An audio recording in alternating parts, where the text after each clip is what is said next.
पिछले वीडियो में हमने जो है देखा था कि 16 महाजनपदों के बारे में और उनके जो है राजधानी 16 महाजनपद और उनकी राजधानी और उनका क्षेत्र और उनको जो है याद करने की ट्रिक भी हमने देखी थी। अगर आपने पिछला वीडियो न देखा हो तो आपको लिंक डिस्क्रिप्शन बॉक्स में मिल जाएगा, वहां से आप जाकर के ये जो 16 महाजनपद हैं और उनकी राजधानी ऐप के साथ और उनकी ट्रिक जो है वहां से देख सकते हैं। आज हम देखेंगे उसी के आगे कि 16 महाजनपदों में जो सबसे शक्तिशाली महाजनपद मगध का उत्कर्ष कैसे हुआ, कैसे मगध जो है सबसे 16 महाजनपदों में सबसे जो है ऊपर जो है उठ करके आया और सबसे शक्तिशाली राज्य बना। और ये भी देखेंगे कि क्या क्या कारण थे कि मगध जो है इतना शक्तिशाली बना, और उसके बाद में ये देखेंगे कि मगध में कौन कौन से राजवंश आए और किस किन वंशों ने जो है वहाँ पर मगध पर शासन किया। ये सब चीज़ें आज हम वीडियो में देखेंगे। तो चलिए शुरू करते हैं। देखिए, महाजनपद का 600 ईसा पूर्व से जो शुरू होता है और जो 16 महाजनपद हैं, 16 महाजनपदों के बारे में आपने पिछले वीडियो में पढ़ लिया है। तो 16 महाजनपदों का जो उल्लेख मिलता है वो कहाँ कहाँ से मिलता है? बौद्ध ग्रंथ जो है अंगुत्तर निकाय, बौद्ध ग्रंथ अंगुत्तर निकाय में मिलता है, और जैन ग्रंथ भगवती सूत्र, जैन ग्रंथ जो भगवती सूत्र है वहाँ से मिलता है, और बौद्ध ग्रंथ अंगुत्तर निकाय से मिलता है। अब इन 16 महाजनपदों में सबसे जो शक्तिशाली महाजनपद है वो मगध महाजनपद है। देखिए, मगध का जो है ये बताया जाता है कि मगध का जो संस्थापक था वो वृहद्रथ था।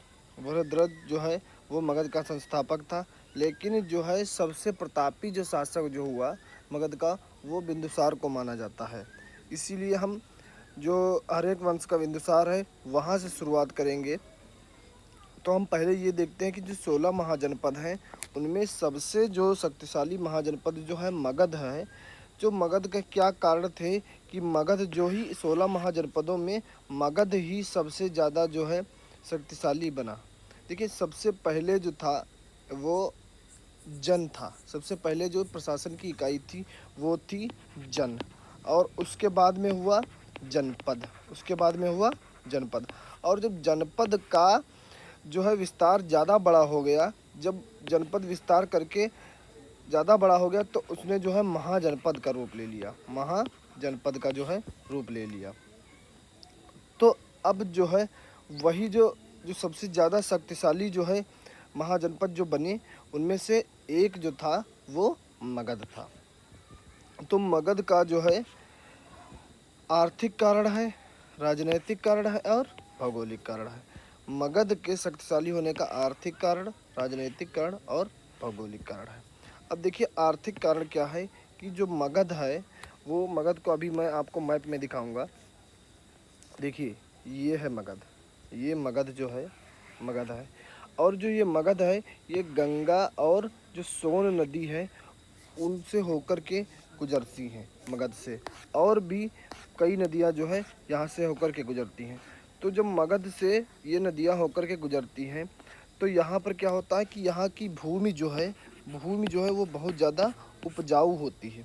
जो भूमि उपजाऊ होगी तो वहाँ पर जो है कृषि अधिशेष मिलेगा। कृषि अधिशेष मतलब फसल की पैदावार ज़्यादा होगी, इसीलिए वहाँ पर कृषि अधिशेष होगा। मतलब जो है किसानों को बहुत ज़्यादा जो है मात्रा में कृषि अधिशेष प्राप्त होगा, जिससे राजा जो वहाँ के क्या कर सकेंगे कि कर वसूल सकेंगे।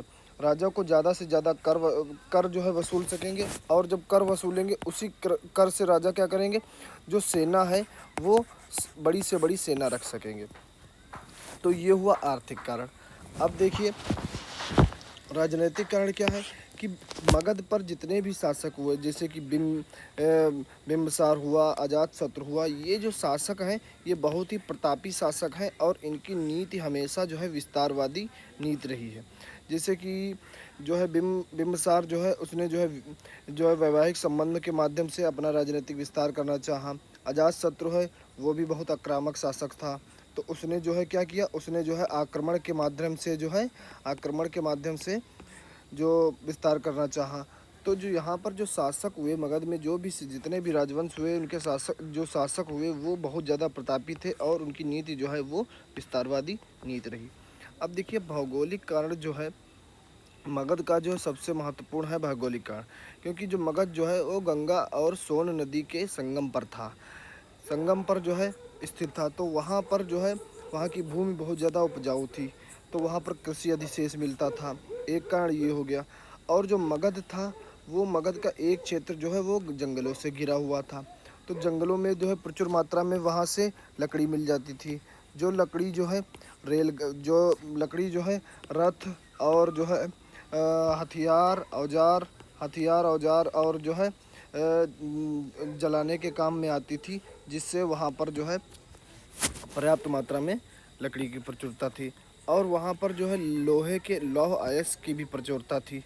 लौह अयस्क की प्रचुरता थी तो वहाँ पर जो सेना में जो प्रयुक्त शस्त्र होते थे, शस्त्र जो होते थे, उन शस्त्रों को जो है लोहे की उपलब्धता के कारण जो है उन शस्त्रों को प्रयोग में लाया जाता था जो है युद्ध के दौरान। तो इन सब कारणों से जो है वहाँ पर जो है मगध में जो है बहुत जो शासक हुए उन सब चीज़ों की प्रचुरता में उपयोग करते थे और जो है अपनी सेना बड़ी से बड़ी सेना रख पाते थे, और सेना जब बड़ी होती थी तो वो जो है बड़े से बड़े क्षेत्र पर विस्तार करके और जो है छोटे छोटे राज्यों को वो जीत लेते थे। तो इस प्रकार जो मगध जो है वो 16 महाजनपदों में सबसे जो है शक्तिशाली जो महाजनपद जो है उभर कर आया। अब देखिए हम ये देखेंगे कि मगध पर जो शासन करने वाले प्रमुख राजवंश हैं उनमें से कौन कौन से राजवंश है। देखिए सर्वप्रथम जो है वो हर्यक वंश है, हर्यक वंश के बाद में शिशुनाग वंश है, शिशुनाग वंश के बाद में नंद वंश है और मौर्य वंश है। तो हम इन चारों जो है चारों वंशों को जो है एक सीरियल से क्रम में पढ़ेंगे। तो अब देखिए ये जो हर्यक वंश है यहाँ से शुरुआत करते हैं। हर्यक वंश जो है इसको जो है पितृहंता वंश भी कहते हैं। हर्यक वंश को पितृहंता वंश भी कहते हैं। इसको पितृहंता वंश इसलिए कहते हैं क्योंकि यहाँ पर जितने भी शासक हुए वो सभी शासक जो है अपने पिता की हत्या की है, और हत्या करने के बाद जो है वो राजगद्दी प्राप्त की है, इसीलिए इसको पितृहंता वंश कहा जाता है। तो हर्यक वंश का जो संस्थापक है वो बिंबिसार है, और इसको श्रेणिक बिंबिसार भी कहा जाता है, इसलिए क्योंकि सबसे पहले जो है संगठित सेना जो है वो बिंबिसार ने ही रखी थी। बिंबदार ने अपनी राजधानी जो है वो गिरिव्रज या राजगृह को बनाया था। अब देखिए बिंबिसार ने जो है अपने जो है शासनकाल में अंग का विलय किया था। वहाँ के जो है शासक जो है ब्रह्मदत्त को जो है पराजित करके अंग का विलय कर लिया था। और मैंने जैसा कि बताया था कि बिंबिसार ने जो है वैवाहिक संबंधों के माध्यम से अपना जो है क्षेत्र का, अपने राज्य का विस्तार करना चाहा। तो इन्होंने जो है देखिए कौशल के जो राजा प्रसेनजीत थे, कौशल के राजा प्रसेनजीत की जो है बहन से जो है इन्होंने महाकौशला से शादी की, और जो है जो काशी राज्य था, कौन सा राज्य था, जो काशी राज्य था, उसको जो है इन्होंने दहेज में प्राप्त कर लिया।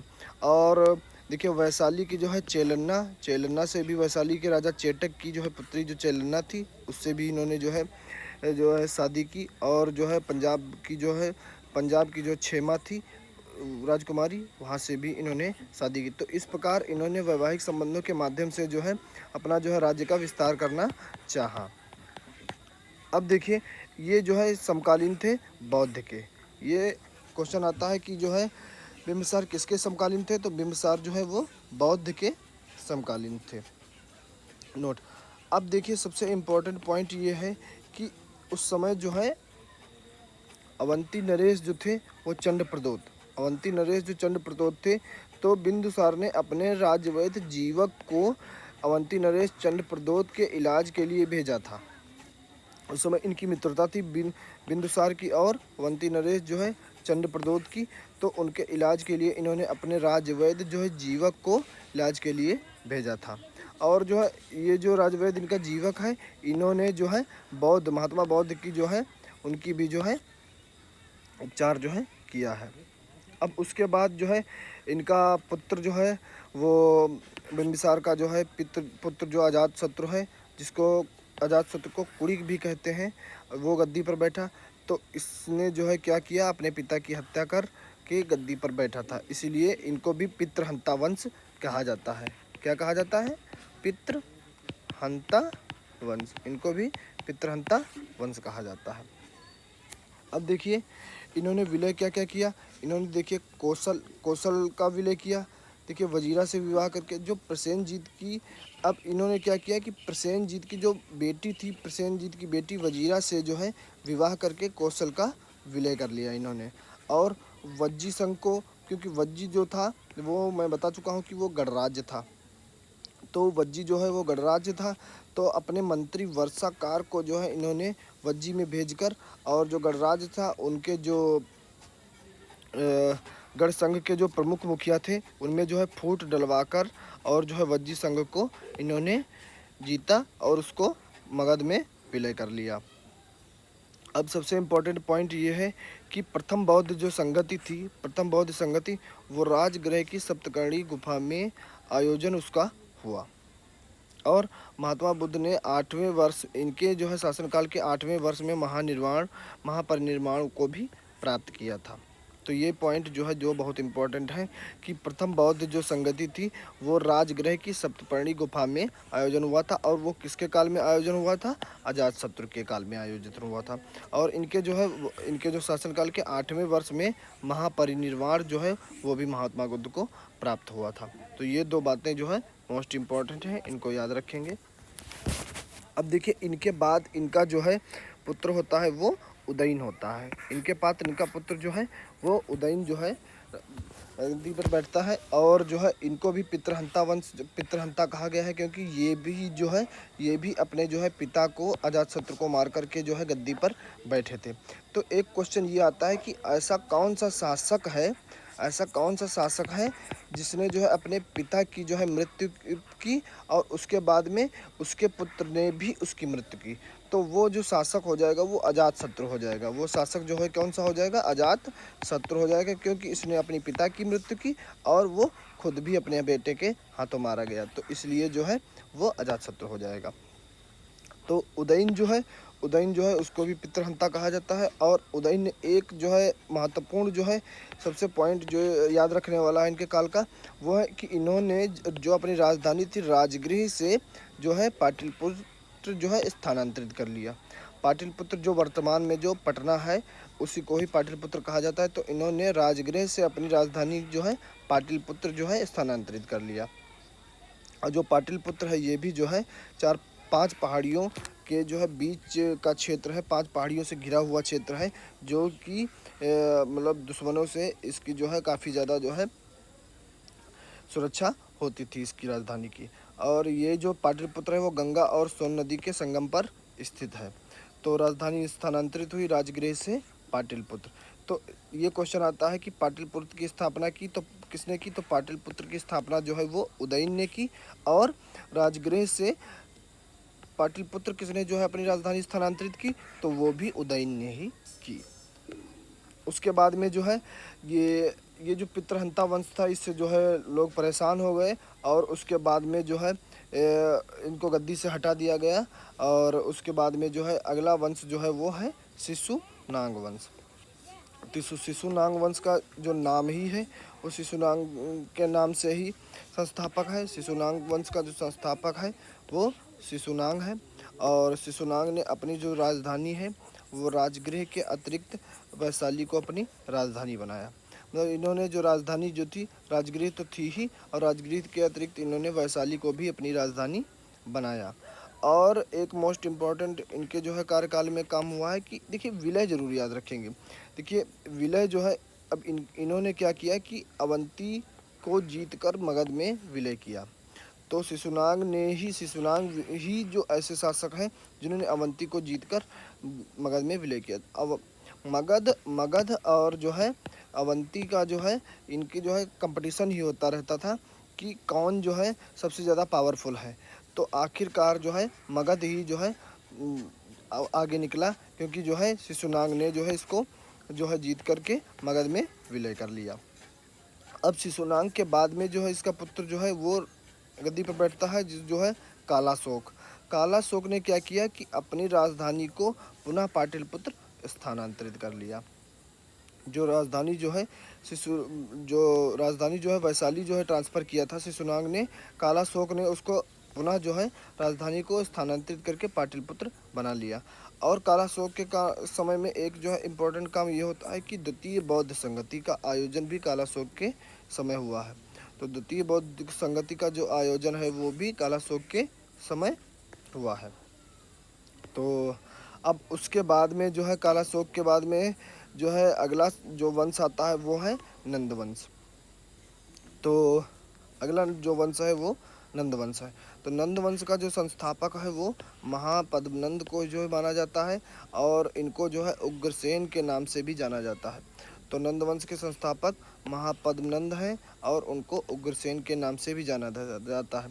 इन्हें जो है कली का अंश ये भी इनका नाम है, और दूसरे परशुराम का अवतार जो है इसके नाम से भी जाना जाता है, और सर्व छत्रांक जो है इस नाम से भी जाना जाता है। तो 3 नामों से महापद्मनंद को जाना जाता है, कली का अंश और दूसरे परशुराम के अवतार और छत्रांक और उग्रसेन।